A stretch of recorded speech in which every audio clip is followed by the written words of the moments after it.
আমি একটা গরু বিক্রি করতে পারি নাই, জাগার জন্য আমাকে সবসময় টাকার জন্য চাপ দিতেছে, বলতেছে 10 মিনিট পরে টাকা দেওয়া লাগবো, 20 মিনিট পরে টাকা দেওয়া লাগবো, না দিতে পারলে গরু নিয়ে যাবো 2টা ওদের বিটার মারার জন্যে।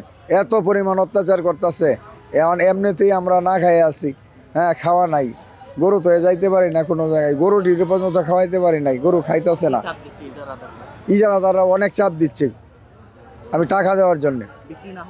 বিক্রি না হলেও টাকা দিতে হবে ওদেরকে, বিটের টাকা দিতে হবে ওদেরকে, বিক্রি না হলেও। 11টা গরু আমার কাছে 12,000 টাকা চাইতেছে, 12,000 টাকা না দিলে ওরা গরু নিয়ে দেওয়ার জন্য যাবে না।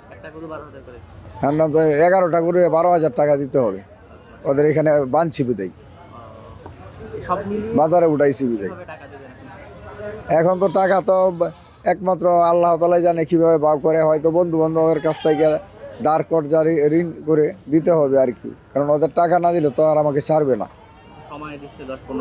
সময় দিছে 10-15 মিনিট করে, নাইলে বারবার হুমকি দিতেছে, 8-10 জন করে লুকাই গরু নিয়ে যাবে 2টা, এরকম বলতেছে।